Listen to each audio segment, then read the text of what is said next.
Angola, Louisiana. Once a slave plantation. Today, it is one of the oldest maximum security prisons in the United States. They call it the FAR. 5,100 men, serving sentences so long, 95% of them will never go home. 1 out of every 2 that you see in this prison is a murder. And you only have murder, rape, armed robber, habitual felons. In 1997, the documentary The Farm followed the stories of 6 inmates serving time in Angola. Going on my 38th year. Just something like I've been raised here. I'm scared. I'm scared that I ain't gonna never get a chance to see my loved ones again. The original charge that I'm in prison for is aggravated rape. I am an innocent man. You keep in the cell for 23 hours a day, you can't come out. You know, the person who was arrested 22 years ago was a totally different person. 2 of the inmates died in 1997, one from cancer. But I'm ready for it. I figured a couple weeks I'll be leaving this planet. The other by lethal injection. At 12:12 p.m., we sent his soul for final judgment. Last thing he said, he actually said, wow. This is the story of the remaining 4, who during the last 10 years continued on, praying for a miracle and hoping for freedom. Ooh, he would be so much overflowing of joy, he would be out of sight for me.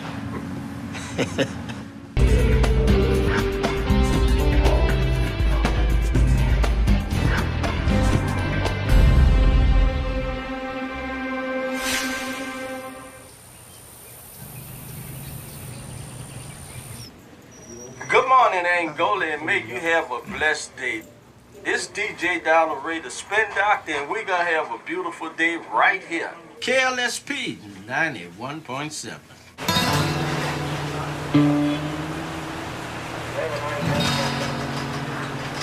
I'ma say, to me, it don't move. Time don't move for me.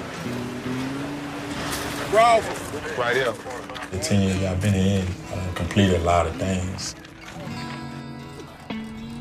My GED, got all kind of other certificates. You know, self-help programs. You know, but things happen. It's gonna be a long day. You think you had it, Chief? We going back to that walk. I hope y'all able to make it down there. Going toward L.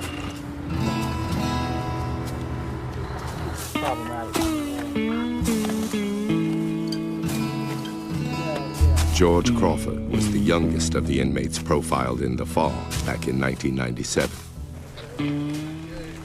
Only 22 at the time, he was immediately sent to work in the fields. It's the first time you ever worked in the field?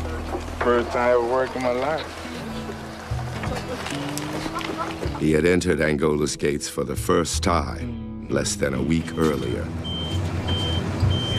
Angola, Louisiana State Penitentiary. That's where we're going. George was found guilty of murdering a woman during a drug deal and was sentenced to life without the possibility of parole. He admits he was caught up in a life of crime, but insists to this day that he is innocent of this charge. I ain't no perfect child. I done did dirt as I was coming up. I have sold drugs. I have stole things. I have lied. I cheated. But I have never killed anyone. I ain't perfect. And that's what I want to get across. I ain't perfect. After seeing the film, a prestigious law firm took on George's case pro bono. But state, federal, and Supreme Courts have denied every appeal. You think you'll still be here 10 years later? I ain't imagine, no. No, honestly, no. No,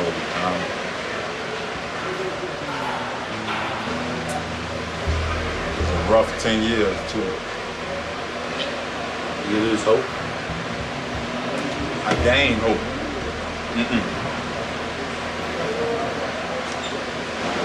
I'll never lose hope. I'll never give up.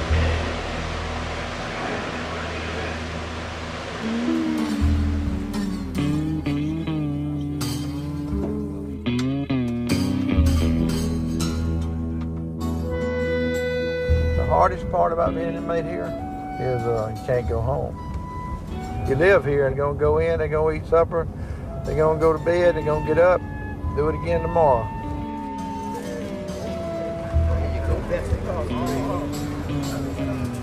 In prison, it is the head warden who is responsible for every critical decision. Prison is in better shape every year. It's a beautiful place, it's a beautiful prison, you know, when you look out across, who would ever think you'd say a beautiful prison?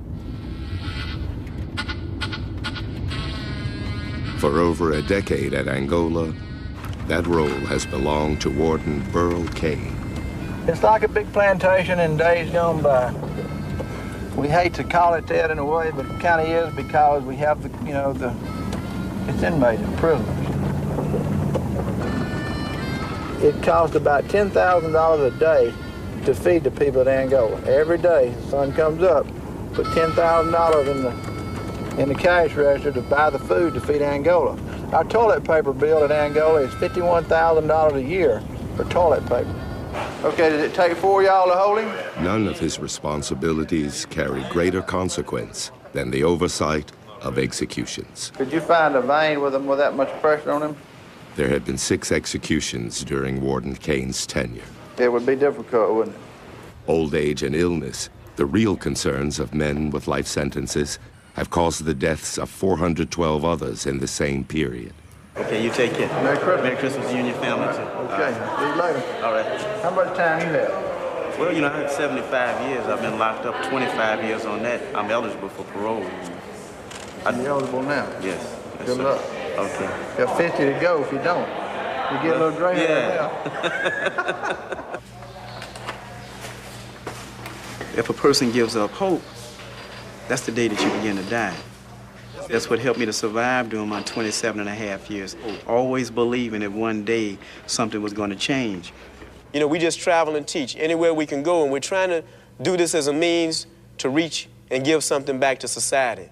When we deal with Ashanti Witherspoon was one of Angola's model inmates, allowed to do work outside the prison walls to deter others from a life behind bars. Because if you miss, if you slip, you will be Angola bound. Don't allow anything. Right now, we're right here in the heart of Baton Rouge, downtown Baton Rouge, before, what's this, Bank One. You know, I'm out here with you all filming and so forth. You know, there wouldn't be any problem for me to walk away. But the point is, I've changed. The point is, the thing that I need to do is to be free. And escaping won't give me any type of freedom. Escaping, I'm still on the run. I'm still trapped. I'm still bound by the same thing that I was bound by 25 years ago. I want real freedom. I want to be able to walk out of prison and actually say that I'm free.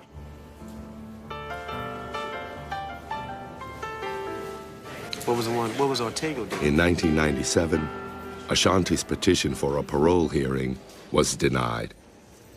But 2 years later, he is given a second chance. Parole board hearing is here, and I'm thankful to God that it's taking place. This is my daughter, Washington. I feel good. I feel excited. I have a lot of hope. And, you know, I'm just looking forward to making my presentation before the board. Have a seat, sir. Will you state your name, sir? My name is George Witherspoon, sir. Third felony offender? Yes, sir. Armed robbery? Yes, sir. Sentenced November 22nd, 1972. Yes, sir. 75 years of hard labor. Yes, sir. Let me explain something a little bit about myself, and then you'll understand where I'm coming from.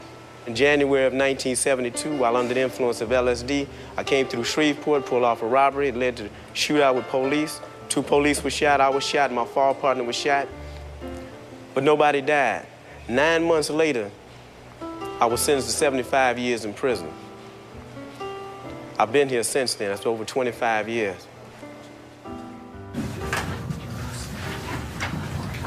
Mr. Witherspoon, you have been up for parole before? Yes, sir, in 1994. 1994. Well, basically, you know what the procedure is.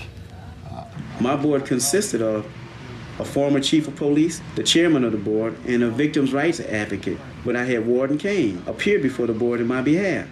Would you care to make a statement at this time? I really would. I've been a warden 17 years. I've seen a lot of good inmates, I've seen a lot of bad, and I would say that he is the very best of the best. The thing I like most is he absolutely admits what he did, he's sorry for what he did, he's genuine in his feelings and his thoughts. And so I know, and I sit here thinking, if you all see fit, and I know we don't know what you know, we don't know what you have from Shreveport and other places, so we can't really make the decision you have to make, and I appreciate where you come from. But if you do free him, you won't have to worry tonight that I do the right thing. And if I were sitting in your place, I would. Thank you very much, sir. Shante, Mr. Witherspoon, this is now your time to tell us why we ought to let you out early. Well, sir, I'm sorry for the crime that I committed. I mean, I was wrong. I was wrong for anything that I've ever done in my life that was wrong. I pray that this is God's time now for me. And if you allow me to be released, I can promise you that you'll never regret it. I can promise you that a lot of lives in society will be changed. I know that the Spirit of God will move and the changes will take place. This is what I desire to do, and I just pray that God has touched your heart, that you felt something through reading my record, through listening to my supporters, through anything that I might have said that will help you all to decide that I deserve the same thing. Thank you very much. All right, big moment. Mr. Herbert, do you have the vote sheet? Yes. I've been impressed by this. I tried to be as fair with my thought with you as I could be. So, and I'm only one vote, but at this time, my vote is to grant. Ms. McCarson. I also vote to grant.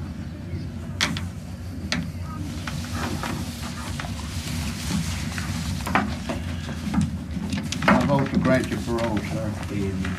Well, that is a work release. That is a 6 month work release. Mr. Parker put that. Young lady, you'll have a long time to cherish and love him. Please let us have him for a few more minutes. Now, we're filling out your form. Just sit tight there. And on your parole certificate, you got a lot of conditions. You will be on parole for what? To the completion of your sentence. Yes. You make that parole officer your very best friend. And if I had that much hanging over me, I certainly would be very diligent outside and try not to come back, although Warden Kane says he's got a place for you. Tell you one thing, after what I said, if he comes back, I'm gonna wring his neck. So, in the words of our Savior, go and sin no more. Let him come up here. He wants to get it himself. Thank you, sir. Thank you, sir. Thank you, man. All right. How you feel? I feel fantastic. You did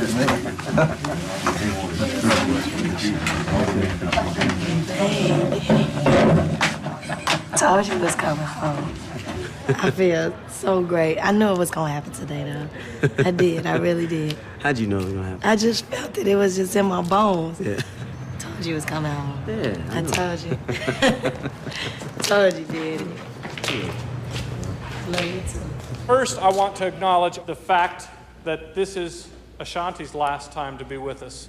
And whenever in my church I have to say goodbye to somebody, I say, oh, it's such a sad occasion to say goodbye. But it really isn't, is it? No.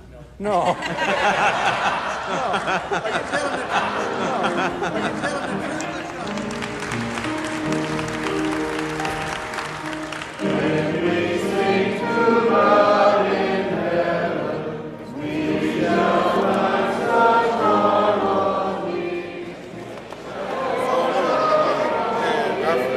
I feel you. All right, thank you. All right.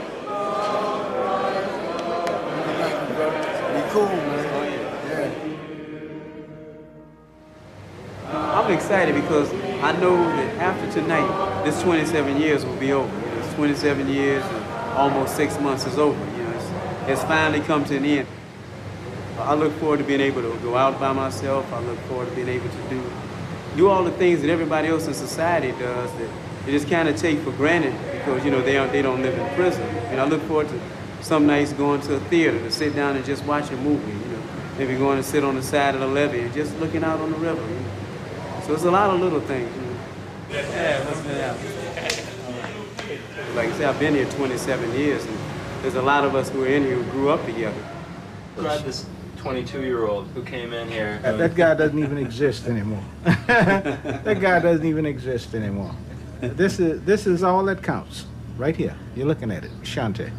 The impact that he has on people. This man is like a brother, a big brother, a father.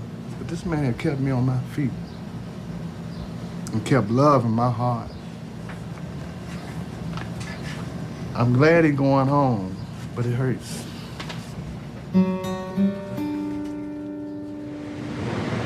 There's mixed emotions. There's sadness that's in me because of all the friends that I'm leaving behind. But at the same time, there's the excitement of happiness knowing that I am going out there to, you know, to begin a new life. I have seen it, too. Yeah, I know.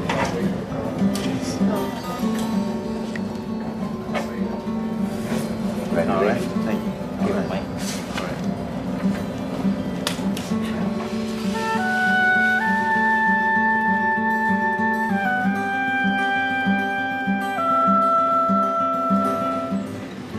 I feel a sense of excitement. You know, I don't feel a sense of anxiety. I can't make up for any lost time, you know.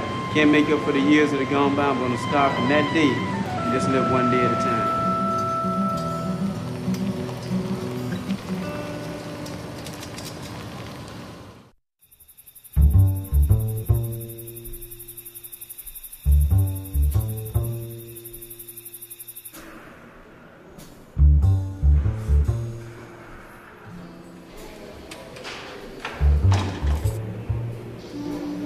I don't think about time. I try to have a schedule. I read, meditate, and I'm constantly struggling with law.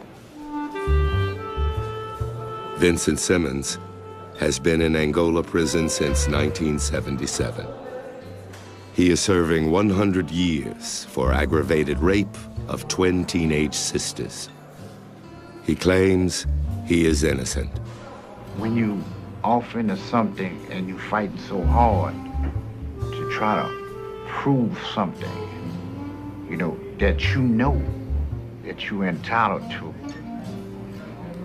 you lose all sense of time. There aren't many ways to get out of Angola. For eligible inmates, the law guarantees one parole board hearing.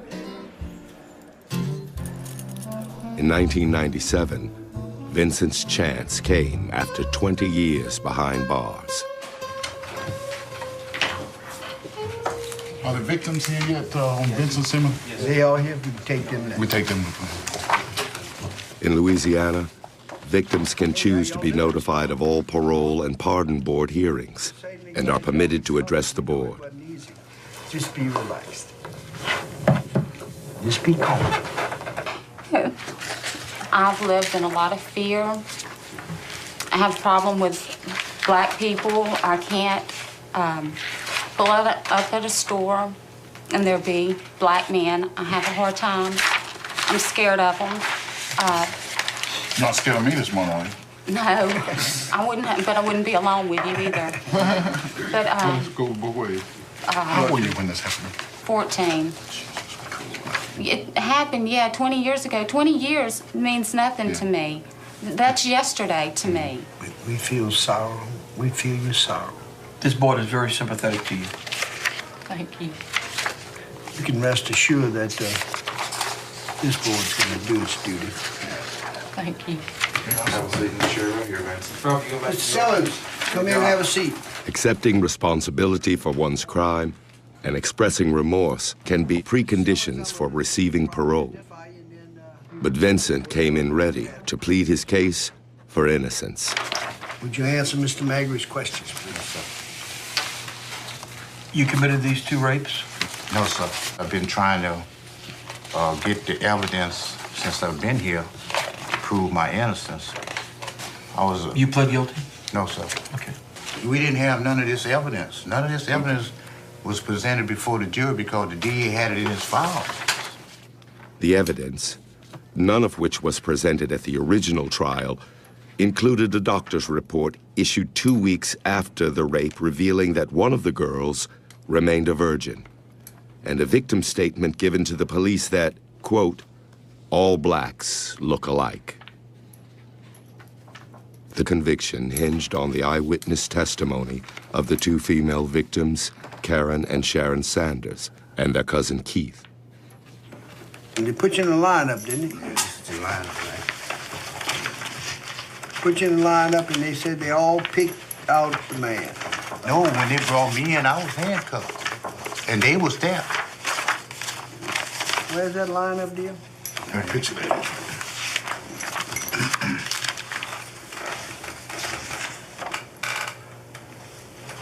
2, 3, 4, 5. You were the only one handcuffed in the lineup? I'm the only one.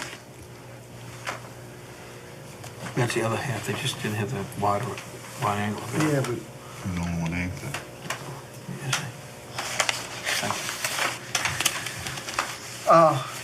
Are you bringing this case up for rehearing? I'm presently in the United States Supreme Court. I'm trying to get in the United States Supreme Court. Yeah. I have no further questions. Okay, if y'all step out, we'll discuss the case. Would you have him get that over? Yeah, take that. Take that.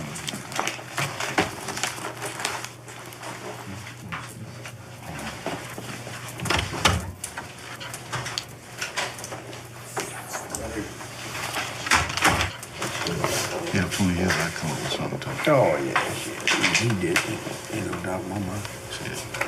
Well, don't write too much now. We can get this thing over with. You can write a book on it after we get to the office.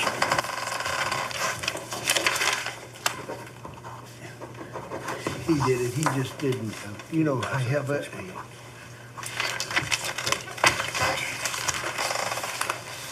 course he did. Of course. Just here we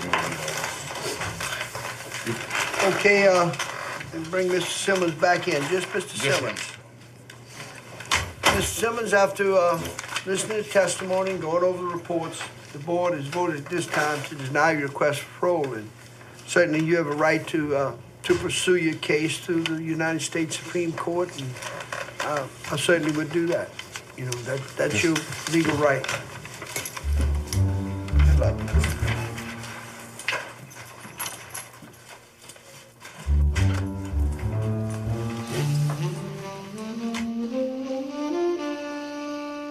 $100 years. I did 20 on 100. That means I got 80 more.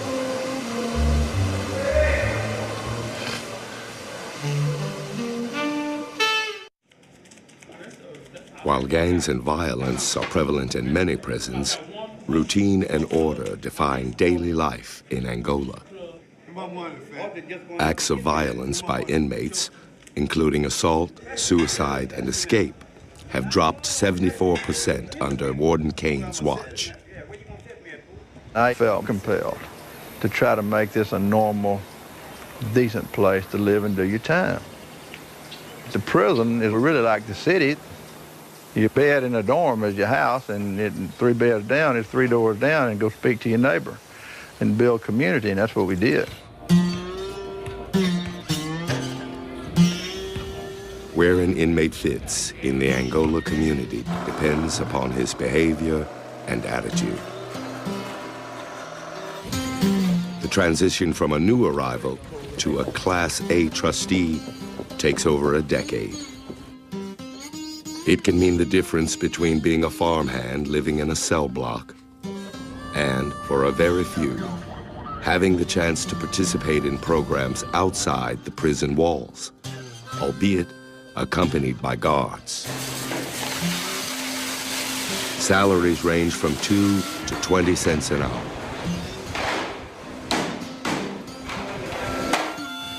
No matter his status or how long he's been in Angola, one major violation and an inmate can find himself in the harsh confines of Camp J.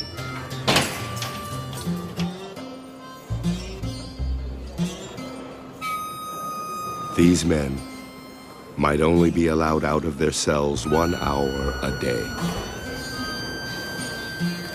But find a way to remain hopeful and work within the rules, and the prison can be a surprisingly peaceful place to spend a lifetime. Well, some of this is so foreign that other prisons can't hardly fathom how we have a lot of wardens come see us and a lot of other systems, but it's just hard to get here because a lot of the public wouldn't want you to do what we do. They want their prison system to be harsh and get even, and they don't understand rehabilitation. And see, this is an inmate, and he's doing a life sentence for murder, and he's just taking these line horses back in. And he's cold, and he's galloping on along here. That's a cowboy for you. How you doing? Are you cold? No, sir. You not cold? No, sir. That's good. I'd be cold if I was you. That horse has got on a warm coat. Yes, sir, sure does. Okay, we'll see you. All right, sir. Have a good day. All right. You get along well with them, most of the inmates? Oh, all of them. That's pretty cool, isn't it? You know, he's in prison, but he's busy and he's doing something. It's important what he's doing. He's saving me a correctional officer. That's pretty cool.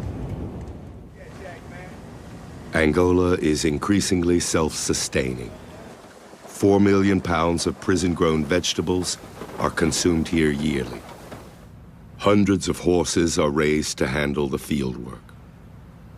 The beef from the 2,000 grass-fed cattle is considered too much of a luxury for the prisoners, so the calves are sold into the marketplace and the lower-grade meat is purchased with the proceeds. You know, you don't get to see that anywhere else. And so, it's a beautiful church, isn't it, in front of us? And that's the Camp F church. That's a real important part of this prison because there ain't no bars here. There's no porn shops to go to, so, but there's a church. And so it just reflects the moral side of us. Build me an altar in this place. House in the rain. Oh, yeah. When the law falls short, when forgiveness wanes and the gates shut tightly, faith in God emerges stronger than ever. Yes, I will.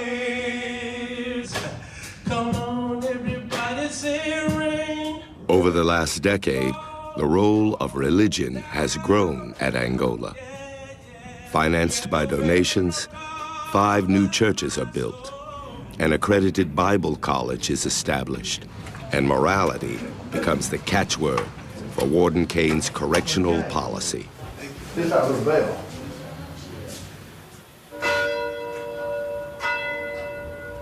Moral rehabilitation is the only true rehabilitation. We teach them the skills and trades, read, write, and all that, but we just made a smarter criminal unless we have a moral component with it, and that comes from the heart. And so we don't care what we find in morality. An atheist can be moral, and we get them in here, and then we can start working on them to be more moral, a moral person. We all know that God is a just and a true God, and he loves us, and he may let us struggle, and he may leave us here, but he's got eternal life waiting for us and streets of gold, so that's what we have to work for. I believe in the human race, and I think people in my business have to really think and remember corrections, corrective behavior, not torment and torture, but to make better what came to us in our care, and that's how we measure our success. Come on, let's give it all a hand for it, amen. Amen. I've been a warden 26 years. I didn't do all that without learning something. My inmates I release from here have to be worthy. So I've got to work real hard to change them, and you saw that in this prison. There's no anger here.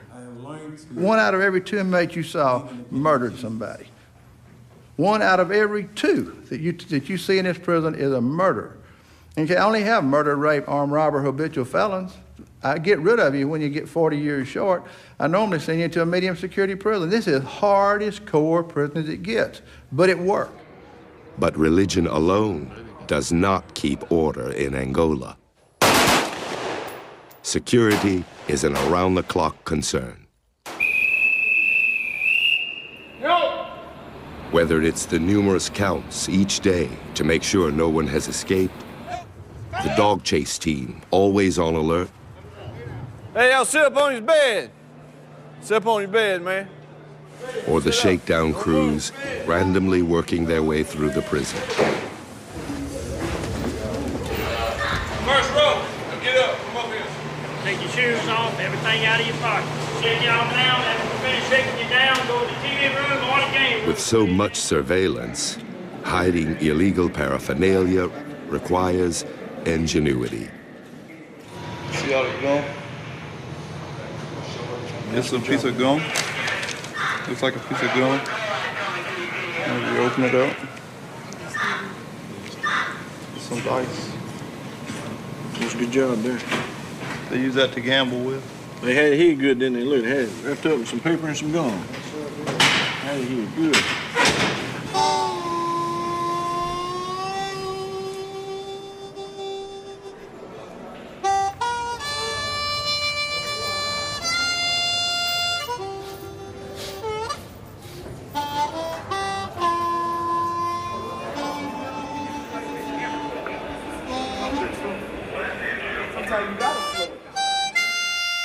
Making one's way through the maze that is Angola can take decades.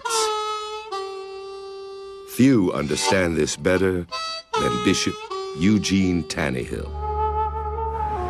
I remember the first day coming to the gate was October the 4th, 1959, on the Wednesday. I must have been about 24 years old then. Serving time is just like a puzzle, a 2,000-piece puzzle. There it is. Throw it to you, and it scatters every which way. So now, put it back together. That's the way your life is. When you sentenced to a penal institution, your life is scattered. You the one got to put it back together. As a young man, 24 years old, thank you, Jesus, met a man, innocent man, a good man, on a railroad track one morning, and with the clap of my hand, I took that man's life. Even back in 1997, faith was a big part of life at Angola. And it was Bishop Tannehill, with close to 40 years down on a life sentence for murder, who was considered the prison's spiritual leader. I found out that somebody loved me up there. Hallelujah. Somebody loved me up there. Said, Lord, I'm ashamed of what I done. I repent what I'm done. I'm sorry for what I done. Cleanse me, wash me, save me, sanctify me, hold me. Say yes. Say yes. Hallelujah. Say hallelujah. Repent. Repent. Repent. Bishop had been recommended for a pardon nearly a decade earlier, but walking out a free man required a governor's signature. He offered a simple explanation for why it hadn't happened. God haven't submitted him to sign it. If I was ready from within to meet the channels from without, then God knows.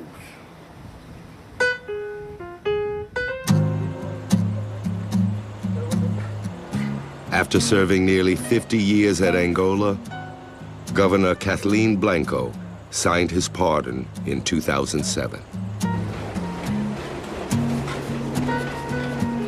I had a vision and a revelation to come out of this. All of this was waiting for me. You know what happened? I sowed the good seed in Angola and I come to New York City to reap the harvest. That's a nice combination, ain't it?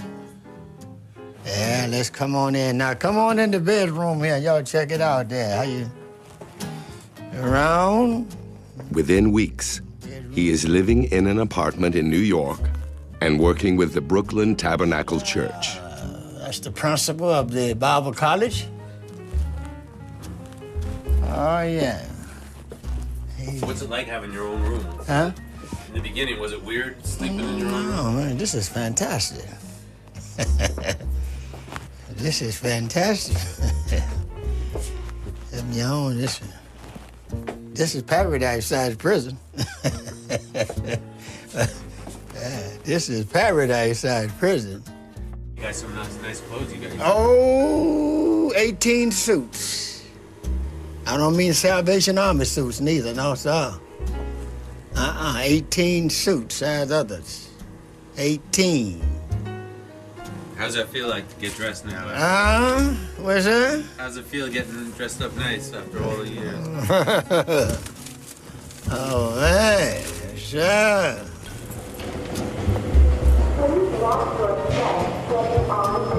I have divorced the past, wedding the present, and I have married the future. How's that?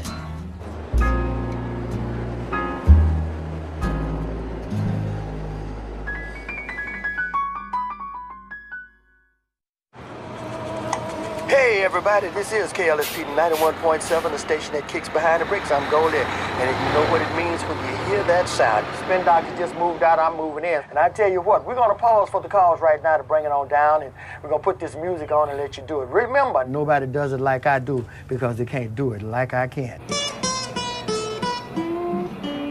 More than 10 years have passed since the documentary The Farm was completed in 1997. Two of the men, George Crawford and Vincent Simmons, are still behind bars. The other two, Ashanti Witherspoon and Bishop Tannehill, are free. Along the way, the warden continued pursuing his unique agenda, and the prison once considered among the bloodiest in America changed. Whoa, the preacher's preaching. I knew that we were on track of something that really worked, and we fixed it. We stopped the brutality. We stopped being oppressive. And so I had to have somebody tell the story. Warden Cade has effectively engaged the media to showcase the importance of reform.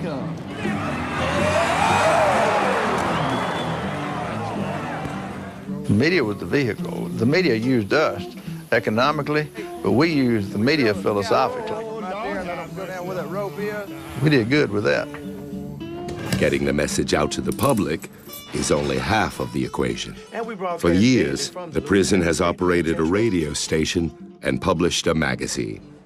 In 2006, the warden launched a prisoner-run closed-circuit television station so that everyone in Angola, even those on death row, could watch. The programs include football, church services, and fight night. Ladies and gentlemen, we welcome you to this live television. Tonight we have a boxing match, and we're going to film it. We're broadcasting live tonight, so the whole institution gets to see it all over the farm. Let me see your headphones for a second. Sean Vaughn is the television station's technical director. I call the shots, I direct the cameramen, I direct the commentators, take care of the recording, the on-air monitors, all of that. It's quite an undertaking. And ladies and gentlemen, we have a winner by way of unanimous decision, Coleman Johnson. Right now we broadcast to the institution. Of course, the institution's a small town, 5,100 inmates. But I wanted to be a full-fledged TV station like Louisiana Public Broadcasting. We could reach out, let people see what's going on in here, and see real people, not just numbers, not news segments. I want them to see the real people. Sean is serving a life sentence for second-degree murder and is not eligible for parole or probation. He has been in Angola since 1998. It's my little personal space. It's all I have, 2 locker boxes and 1 bag. And make do with what you have, you know. It's just all kind of mapped out for us. You know, right here, this is my front yard. I don't have a backyard. It's Ricky's backyard, and that's Smitty's bed there, and that's it. I miss my family. I miss my daughter, my wife. They've been so supportive over the years. You know, they've been right there by my side, and so I owe them tremendous debt when I get home. In 2002, 4 years into his sentence, Sean married Tina, his childhood sweetheart. This is an unusual marriage. I know people wonder, well, why is she staying with me, because I can't do anything for her, and they're of course talking about physically. But marriage is more than physical contact. You know, it's more than that. There's an emotional attachment, an emotional bond that grows. I mean, we truly are one flesh, you know, and worked hard to achieve that. It's a choice. You have to be willing to make that commitment. You have to be willing to know that there's the possibility that they won't ever get out. And are you willing to stick with that person no matter what? When we're up here, we're in our own little world, and it feels really good. And so when they leave, you know, I have to go through some mental gymnastics to go back down the walk to the dorm or back to work or whatever, and it all settles back in on me that I'm here and I'm in prison. You know, for those few hours, I was not. I was free. Whenever I'm with them, I'm free. I wasn't out there living a life of crime. I mean, before coming to prison, I mean, I was a productive citizen. I was a homeowner. I wasn't a bad guy out there. Things happened, and I wound up here. Several years of dealing with a highly contentious breakup led to a violent confrontation with his former girlfriend. A situation that got out of hand. And there was a situation that dragged on for 3 years. I went to the police about it and got no help. And I guess I didn't realize how badly it had affected me. And one day the situation seriously escalated, and I took somebody's life. And I hate that. Have you tried to reach out to the victim's family? I would like to. Yeah, I'd like to reach out and talk to them if I could. Let them know. Let them know that I'm sorry. I mean, sorry is not a strong enough word, but really, what can you say? I'm very sorry. None of that was supposed to happen. It wasn't intentional. It was so fast, you know, but I just want to let them know that I'm sorry.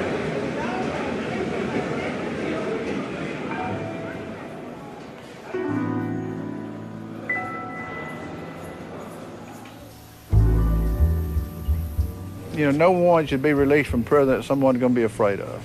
I think in America we should live as free people. We should live free of fear. And so therefore, for that to happen, we have to do a better job of inmate-victim reconciliation. We're working on doing that. We're doing some of that now. I wish we could move it along faster, but it's a very sensitive thing because the victim's family has to be in agreement, obviously, and the inmate has to be worthy. I sit and look at my surroundings. I mean, you put it out of your mind sometimes. You know, I mean, you know you're here, this is where you live. I can reach over here, touch the next guy. You know, you put it out of your mind. But you know, sometimes it just gets really hard. It just gets really, really hard. You know, you look at this and you say to yourself, this is it. This is all that there will ever be. And you look to the future and there is none. It's this empty space.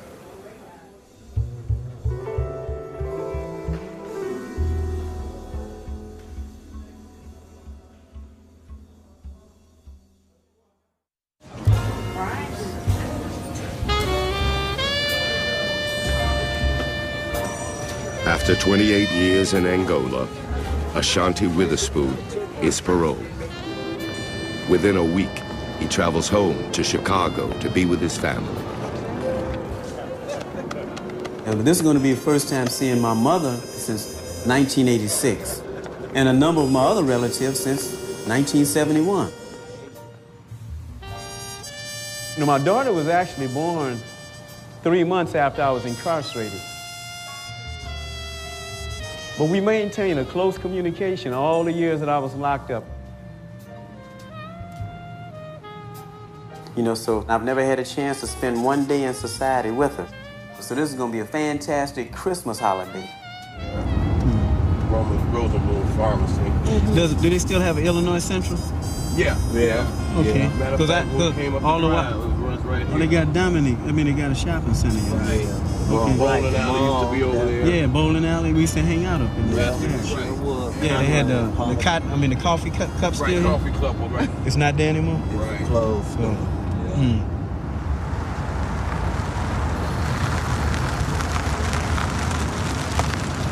Hey, Daddy! How you doing? Oh, man, fantastic. How you doing? I'm doing fine. Your skin look all different. How does it look different? It look a little fresher or something. It's Fresher just- and smoother? Yeah. I'm so happy though. Come see here, the one. Saw my daughter, my brother, and my mother. Oh, oh, you look so good. Oh, you look good.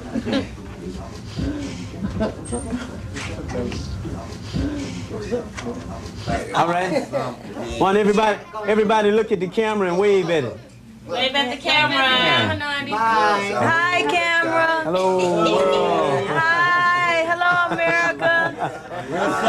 Hello. My daddy's home. Welcome home, Uncle. Now a free person, Ashanti finally fulfills an old wish. The first thing I want to do when I get out, I want to take a bath. I know that might sound strange, but you know, the little small things that you miss by being incarcerated that you remember that brought you so much joy when you were younger. And I like to go out and, I like to take a bath. I like to sit down in a bathtub, just soak in a bathtub, and just enjoy it. Just sit there for a little while.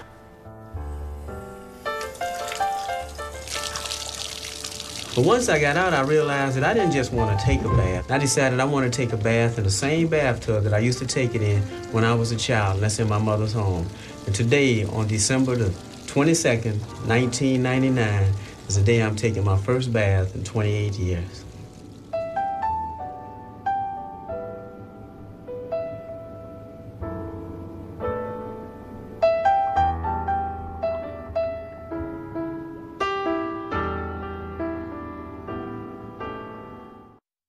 Good afternoon, Angola. You're listening to KLSP Blasting 91.7 and 102.3.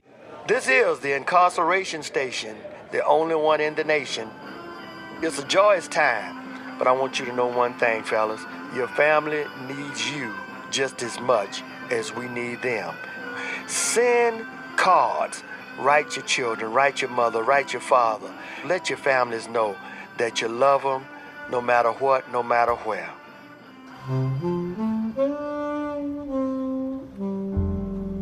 Angola prison is so isolated, 25 miles down a dead-end road, that they had to build a town inside its gates. Known as the Beeline, its residents, 600 employees and their families, claim it's the safest town in America. Holidays are celebrated by the free people, but for inmates, they are a grim reminder of what they've lost. The average inmate stops receiving visitors within a few years of arriving in prison. But 10 years later, George's mother still makes the 3-hour trip from her home in New Orleans. First, it started off with 2 visits a month. And then this trip is just so hard on me. Once I get home, I can't do nothing but take a shower and go to bed because I'm just wore out, I'm drained. So then I cut it down to once a month. I'm doing time with him. We both doing the time together. That's why I say I'll be glad when this is over. And with prayers, and I do know it's gonna be over. You know, it might take a while, but George's gonna get out of this. I'm doing it again, all right, doing it. All right, how you doing? Oh, Lord, I'm getting to the point now, I'm getting kind of used to it now. Just When I get here, my heart beats fast, you know, but I'm excited because I know I'm going to see him. But it's hard. I never did uphold my kids, none of my kids. If they did something, and I know they did, I would admit to it, but I don't. I deeply believe in my heart. I still believe it. He didn't do this. After years of progressing toward trustee status and its privileges, George is accused of being part of a gambling ring and is sent to the hold, where contact visits are prohibited.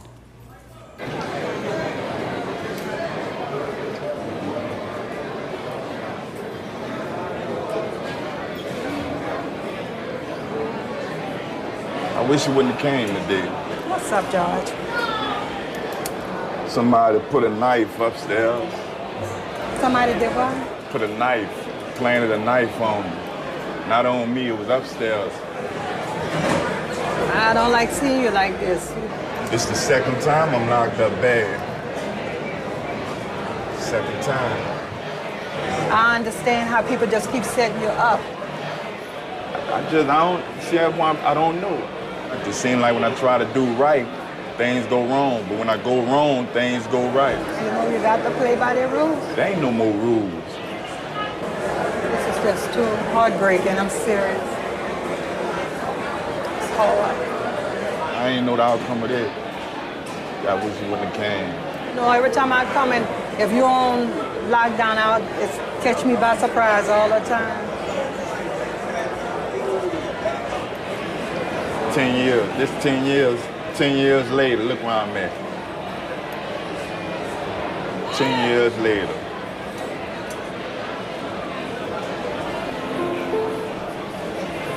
I don't know. It might be over for me. I said I'd never give up hope, but it might be. That might be a sign all this happening that it's over. It's over, George. It's over for you. I don't know, Mama. Everybody gone. You the only one. It's gonna be all right. It's gonna be all right, you know. Don't ever lose hope. And you keep praying, and like I told you, just keep praying. Prayers open doors, so yeah, you just got to keep praying.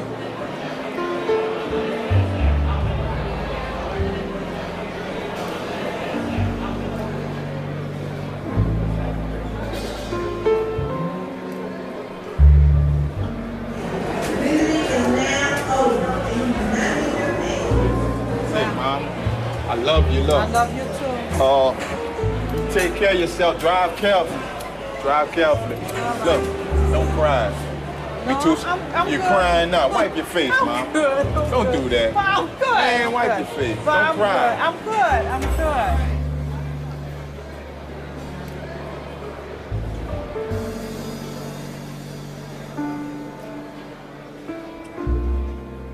It wasn't good to see him locked behind that thing, you know, because I couldn't touch him, hold him, or kiss him, so I had to take what I can get, you know. But like I told him, I'm gonna be praying for him. Everything gonna work out all right. Shackles cutting me up, huh? Seeing my mom, feel better. Feel a lot better now. And he keep on, don't cry. No, I was trying not to, you know, but I don't know. Being a mother, what can you do?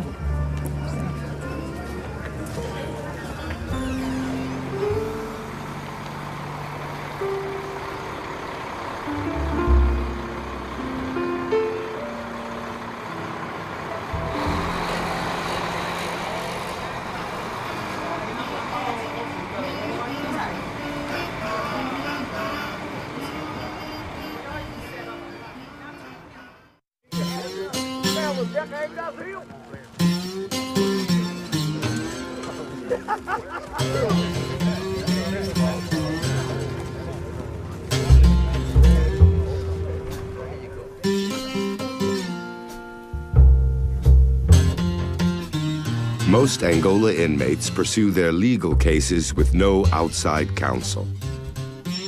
But in the years following the farm, an international movement grew in support of Vincent Simmons' efforts for a new trial. I have a constitutional right to have my story told to the world and to let the world know, what happened, and that what happened has been a great injustice. Understanding how Vincent got to Angola requires going back to where he came from. His hometown and the scene of the crime.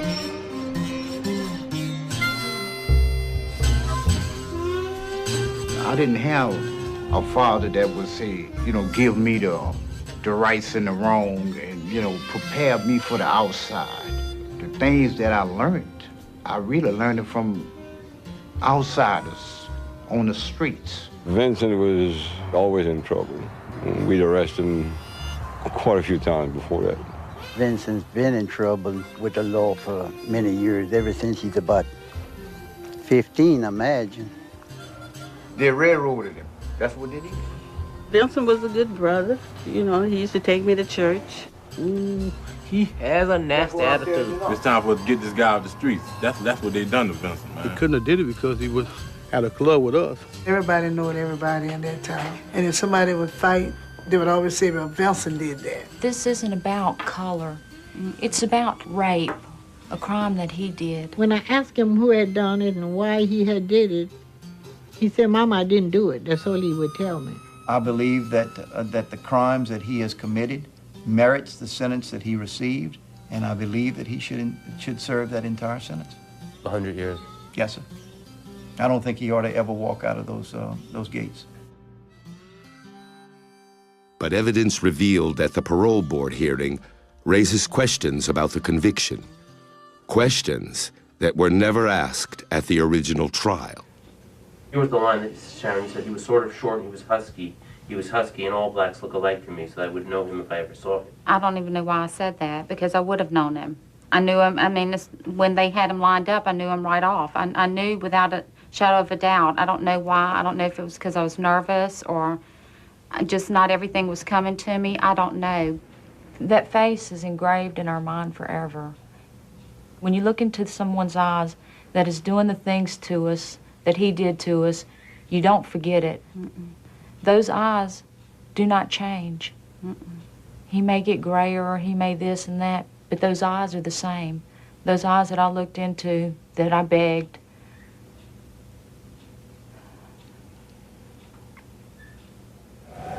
So you just willing to sit here with me and swear to God? I'm innocent. And I know one thing, if I lie, I know what I'm facing. I'm innocent of this charge that I'm in prison on. The newly discovered evidence may fuel claims of injustice, but without DNA or a solid alibi, the courts refuse to rehear his case. The only ones that'll ever really know the truth are me and Sharon and Keith and Vincent and God. Those are the only ones that are ever going to really know the truth. But I would like to look him in the eyes. I would just like to see if that we sat face to face, that if he could look me in the eyes and I can look him in the eyes, whether he could still hang on to the lie that he's telling. Sure, I would meet with him. I would like to meet with him myself. 22 years after the crime. 22 years since they last saw each other in the courtroom. Karen, Sharon, and Vincent agree to meet. The twins arrive at Angola with the intention of offering Vincent their forgiveness. Vincent's objective is to convince them they helped convict an innocent man.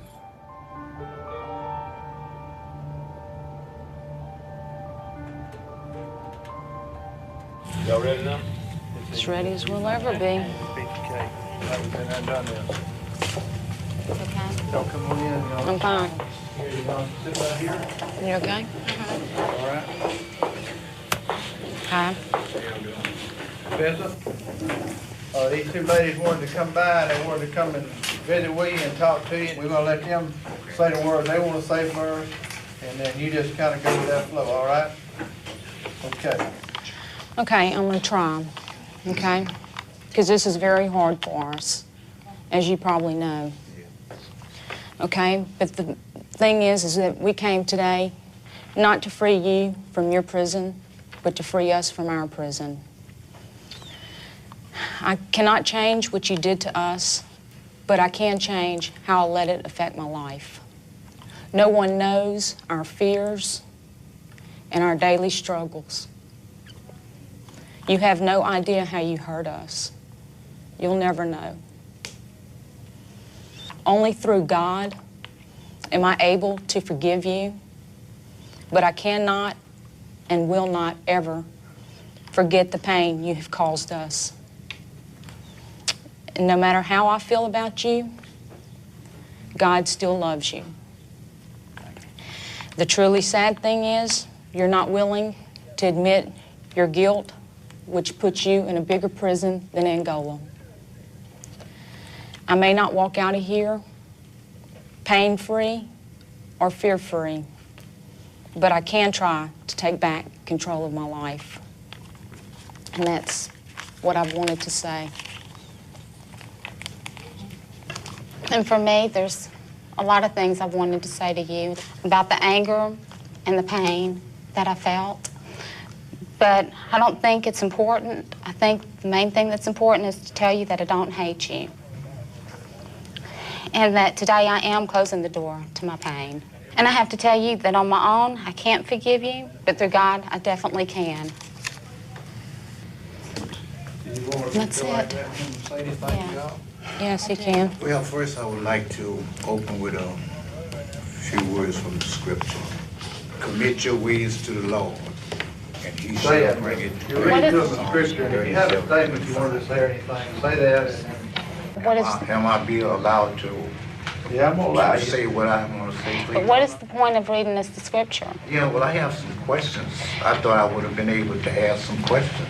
I thought this was what the interview was about. You asked me a question. Now, my question's going to be directly based on your statement that you gave. No, we're not going there because I tell you what, we've already been through this.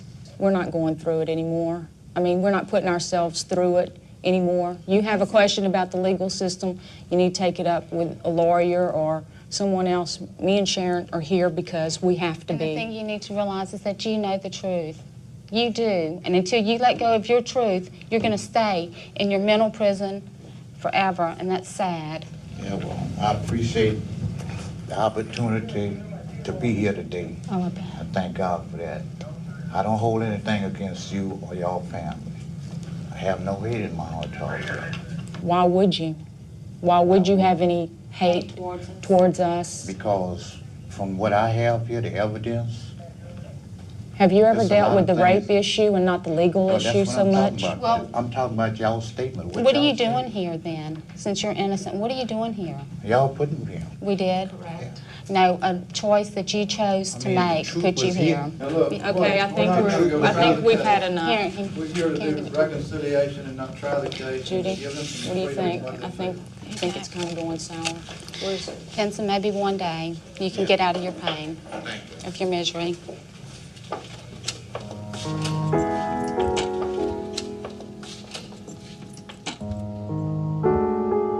Well, I felt bad about the way that the interview went. I thought it was designed for us to talk. They say they forgive me for what I've done to them. You know, I've been hurt too.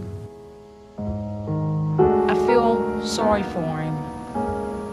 He's not going to be able to experience the freedom that we're experiencing. And he just don't realize by talking about what he's done, what a release that would be for him. And I just feel bad for him. I have faith. Faith, that's what I've been living with, faith. That somewhere, somebody will come to help me to prove my innocence.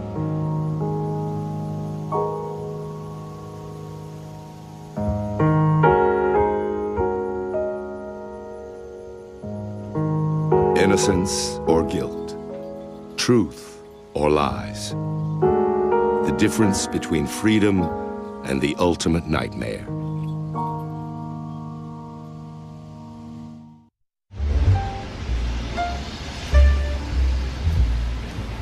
After decades preaching from behind bars, Bishop Tannehill is sharing his faith amongst the free. I stand here this morning saved by the blood of Jesus. Yes, sir. I wear the sign and the true evidence that Jesus saved sinners.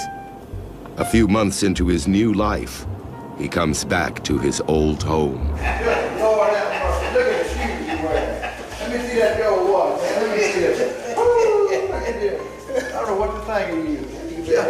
How long will it take you to realize you're really free? Oh, boy, did this. I had to pinch myself a lot of times. A lot of times I catch myself walking them streets. And sometimes the old devil would whisper, say, "You ain't free yet." I said, "Yes, I is too." Yes, I is too. I said, "Yes, I is too." Yes. You got to tell that to the devil. Huh? Yeah, you got to tell him. Yeah, you got to tell him. That's great. I love it. Yes, sir. Bishop is just beginning to adjust to life as a free person. But Ashanti Witherspoon, after 8 years on parole, has established himself as a community organizer and motivational speaker for at-risk youth. How's everybody doing? Oh, why do we have to go through this all of the time? I don't need a podium, thank you. I don't really need it. Why do we have to go through this all the time? How's everybody doing? There you go, that's fantastic. My name is George Ashanti Witherspoon.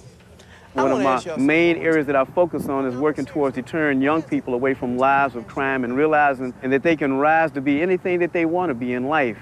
They say that each one of us is one bad decision from a life sentence in prison. What's your name? Ashanti has found success on the outside, but the transition was not without its challenges. Once I was out, as long as it was daytime, everything was all right, but the closer it began to get towards the evening, I started feeling this sense of anxiety, this sense of apprehension, and I couldn't put my finger on it. And by the time it started getting to night, I found myself feeling very uncomfortable, and I had to be indoors, and there was this part of me that felt that I could be in a position where I can be set up, not necessarily purposely set up, but somebody might finger me for being somebody who might have been involved in a robbery or some other crime that I didn't have anything to do with. So that was my initial, I guess you say, anxiety or apprehension about being out after dark. But as the period went on, it just kind of wore off more and more, and I began to travel more, and then there wasn't anything. I didn't have any problems with it at all. Is there anything you miss from prison? How you gonna stay around? How you gonna stay somewhere 50 years and don't forget it? You sure I miss it. You stay in a place 10 years, you gonna miss something. What's the part you miss? Fellowship, I know everybody. I know that all my friends is here. All the friends are there. All my friends is here. That's right.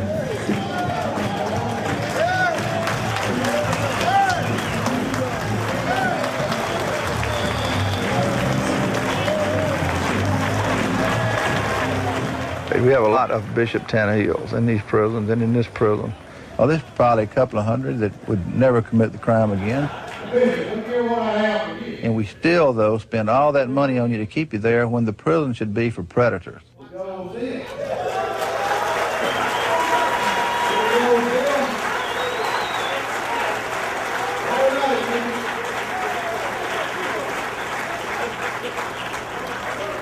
And you look at Ashanti, Ashanti was giving back. He was the opposite of taking. So therefore, we knew for sure he was on the way to rehabilitation or rehabilitated because he had this give back mentality, not just take everything I see, everything I want mentality. That was me there. That was in 1975. What does that make you think when you look at that picture? How times have changed. How much I've changed, how much we've all changed. As part of his mentoring program, Ashanti travels to prisons throughout Louisiana, including Angola. How you all doing today? What's going on? Fantastic. One of the reasons I chose this path was because I spent so much time in Angola. You know, I left a lot of friends behind, and I wanted to be in a position where I can see them, where I can feel them, where they can see me, where they can feel me, feel my presence, and be in a position where I can possibly be a help to them. And some of the relationships that were developed in here were solid. Returning to Angola is a lot like coming home. What's happening, my brother? But it's a home where I don't have to live it anymore. There's two places you're gonna find true friendship. One is in military during wartime, because everyone has to watch out for everyone. And in a prison setting, such as Angola, when Ashanti and I came, it was rough. We were in the parish at the same time. We grew up together here. You know, it's like brothers in the blood. We grew up together. Prison is very much a part of my life because I'm involved with prison ministry. And I work with a number of the inmates that's working towards trying to help them get out of prison. But no, it's not a distant memory. It's still very much a part of my life. I went in at the age of 22 and I was released when I was 50. Police officers were shot. I was shot twice. The bullet's still in my head. I have to speak with the plate. I have to speak with this in my mouth because there's a large bullet hole that shows the passageway. You can't allow the situations in the world around you to influence you in any kind of a negative way, because if they do, the only person who's going to lose is you.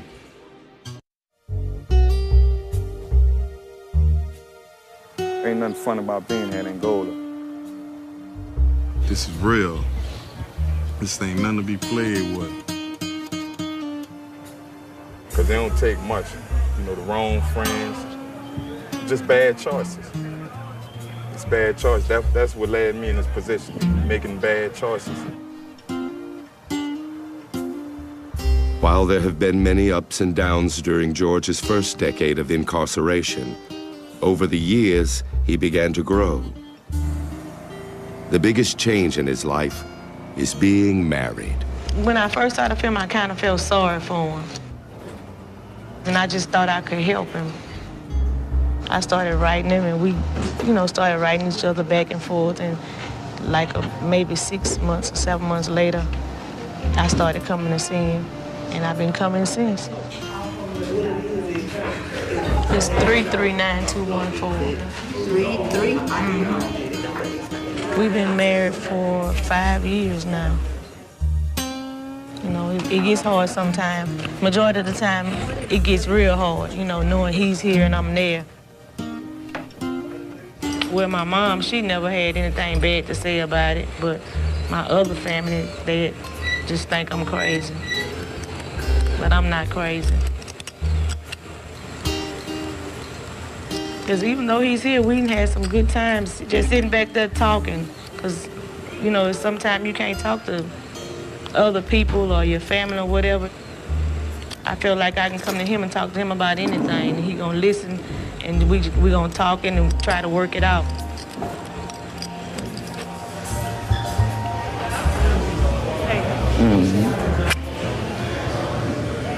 It's very hard, not being able to be there for your wife physically, mentally. I mean, it's hard. And me being here, I know she be needing me there also. It has its good days and its bad days, and it's real stressful. You say the more, a person, not just her, but my family or any outside, that I might embrace that friend, the more they make me feel love and wanted it, that made me more determined. It could be 40 years from now, I'm gonna get out. I'm gonna get out. I'm gonna get out. It's 40 years from now. You gonna be here? I'll be here. I'll be here 40 years from now. If I still be living, I'll be here. I don't believe it. I know she loves me. I love her. But she also have a life to live. She might hang out 40 days, but I know 40 years, she might be there. I wouldn't even want that strain on her. No, I wouldn't want her to go through what I'm going through. That's a lot of strain. That's a big burden to carry. For you to split your life. You got that letter about my son, about trying to go get him? Your son his shoes? They in the car. I got those shoes. They in the car. in the Girls' trunk of my school car. started last week. I know they started last week. You sitting there talking about things you really don't realize and understand how hard it is out there besides what's going on in here, because what's going on in here is not what's going on out there. Yeah. And you really don't understand how hard it is. You have what you call, you probably heard this before. You say you make your bed hard. Your bed hard because you made it hard. No, not because I made it hard. When I met you, you was a single parent. And I'm still a single parent, very independent. When you met me, the gas prices is not as nearly like they were back then. Gas has gone up. Everything has gone up. Cost of living has gone up. You don't know all that because you here. Read the newspaper, you'll see. Read it.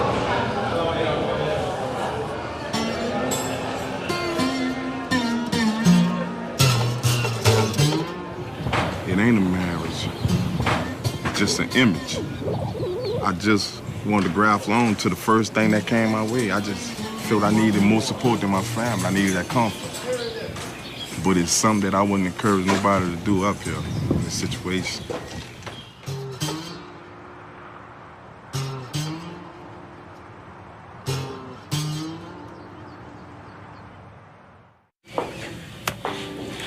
Since the meeting between the Sanders twins and Vincent Simmons, both sides continue to uphold their positions. Vincent insisting on his innocence and seeking a new trial, Karen and Sharon struggling to free themselves from their own grief and anger. Although support for Vincent continues, his multiple appeals have been denied. Karen Sanders wrote a book about the crime so she could tell the story in her own words. This is where it begins. This is the beginning, right here.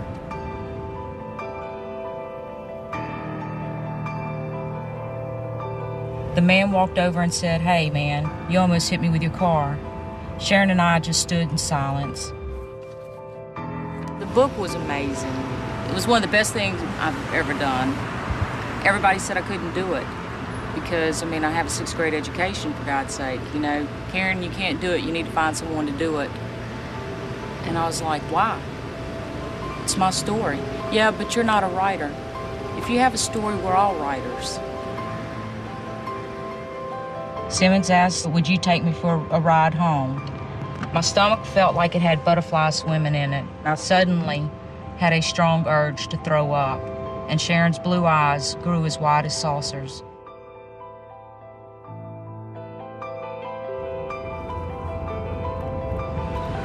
First thing you want to do is hate them. But all that hate does is fester. And the more it festers, there's no room for healing, there's no room for growth. And with the farm, that door was open. It just kind of broke me out of that cocoon, and I was able to find freedom. It does feel a little strange when I come down this road because I know where it's leading, I know what took place here. And it does tend to kind of stir up a little anxiety, but I know I'm safe, so it's okay.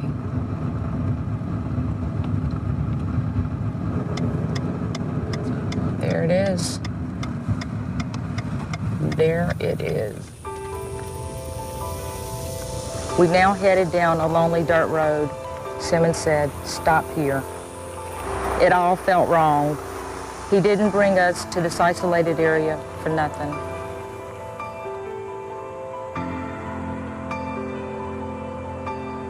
It almost seems like a dream, but yet the jitters inside tell me that it's real. It's for real. It all happened right here on this stretch of road.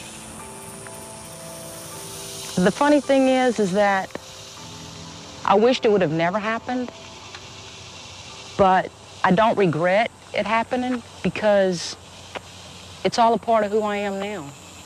And it's molded the way I think. And maybe it's made me more compassionate to someone else or to other people or whatever because it did happen.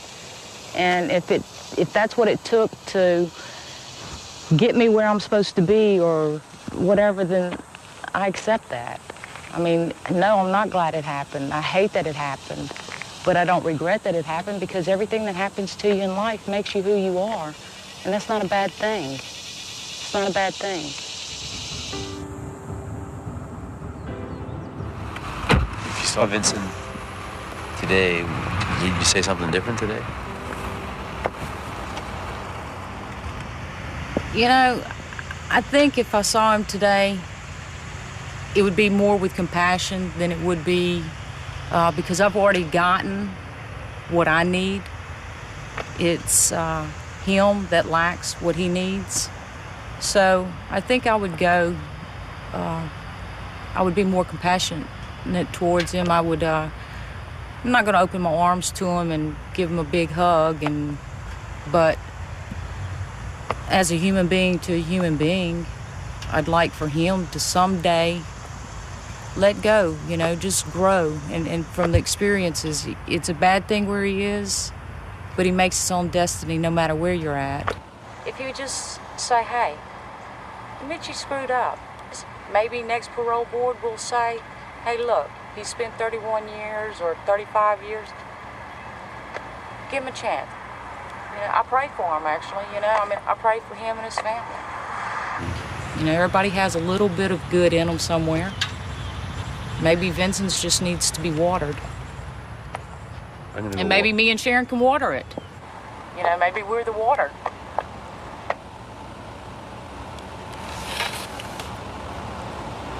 Thank you. Thank you for that, sharing that with me. And I pray for them too. I guess God's gonna touch us and heal us in the way that we need to be healed. And I know it's gonna be all right.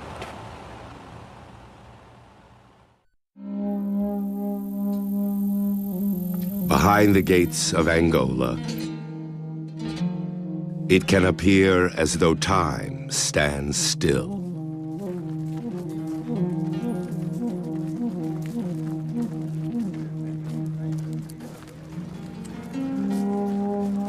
The inmates may have lost their right to freedom, but it doesn't mean they don't care what happens in the free world. This is a sad day in the history of America. Today, September the 11th. Where apparently two airplanes just crashed into the two twin towers. As you all know, we got a war going on in Iraq and our soldiers are getting hit every day. We had a special ceremony for the POWs and the MIAs, people that are still unaccounted for. We've been off the air a couple of days because of Hurricane Katrina. From what we understand, the entire New Orleans area is underwater.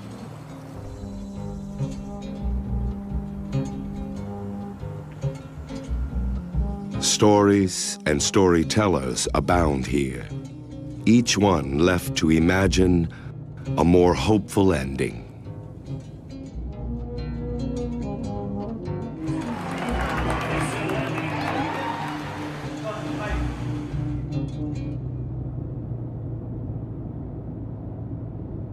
Today is a very special day, and there's services in the new main prison chapel honoring Dr. Martin Luther King Jr.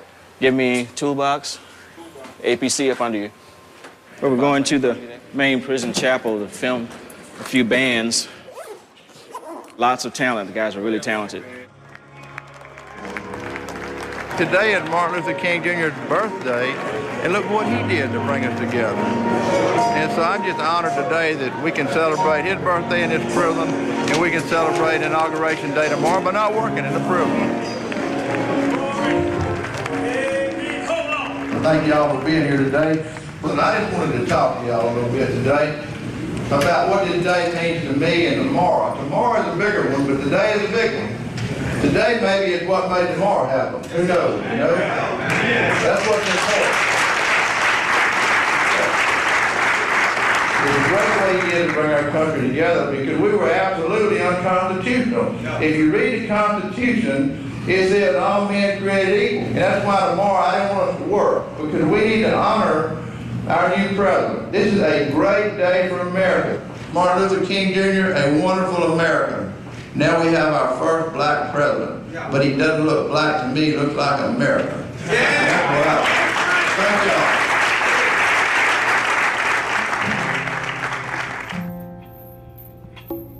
And the visiting room will be open for the prisoners to come up who want to take part in the Inauguration Day celebration. I finally feel like we're included.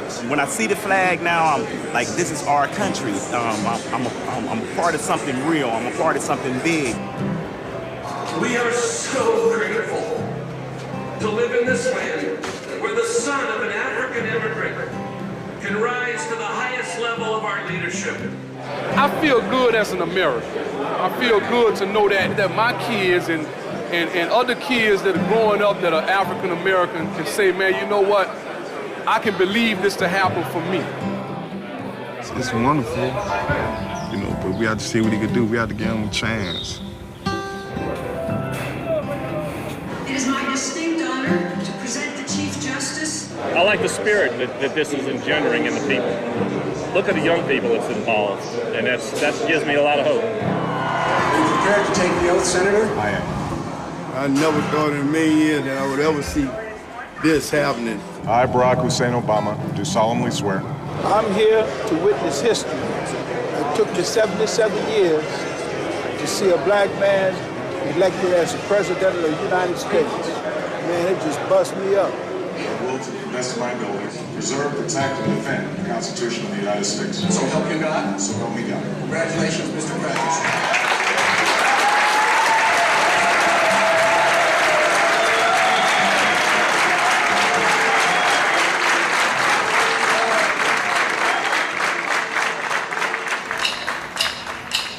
It's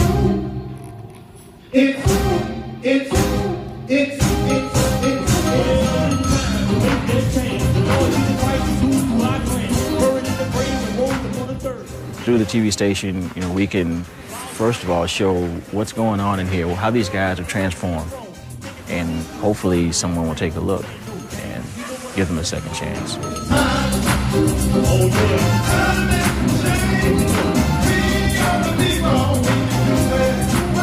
Wasn't no people person when I first came. You know, I was selfish, stubborn.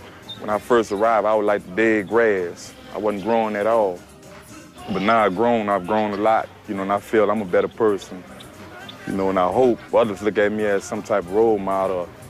I'm gonna make a difference. I'm gonna make a difference. That's a promise to myself.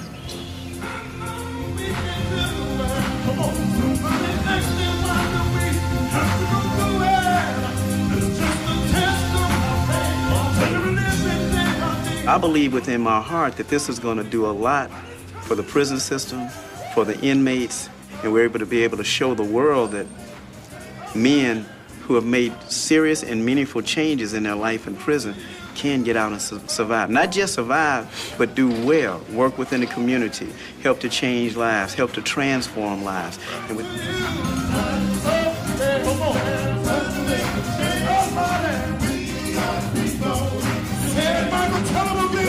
The time has come to reaffirm our enduring spirit, to choose our better history, to carry forward that precious gift, that noble idea passed on from generation to generation, that all are equal, all are free. I don't think I've ever been inspired this much in my life. And I had tears coming from my eyes.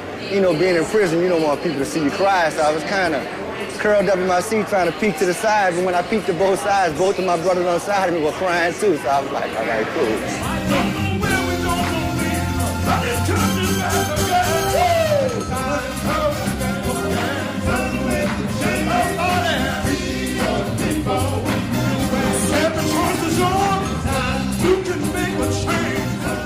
People ask me to admit guilt, and I know If I did, my life might be easier, but I am not admitting to what I did not do. I'm down here in Angola, and I asked you once, if I should die here, I like my body to be turned into ashes and just spread it in the universe. That's what I want to happen. If I die here. So will you make that happen? You know what I'm saying?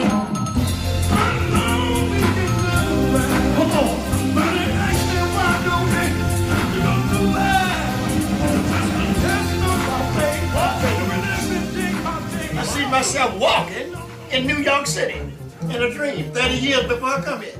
Then I see myself going into different places, all them tall buildings. I had to stop it. And bless God today, I didn't say tomorrow, I said today, that vision is unfolding itself.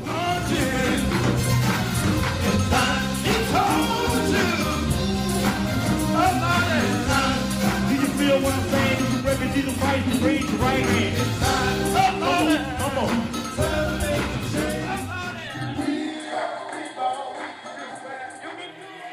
And right now, the time is for Goldie to get out of here. So we're gonna slow this groove down. Peace and good night.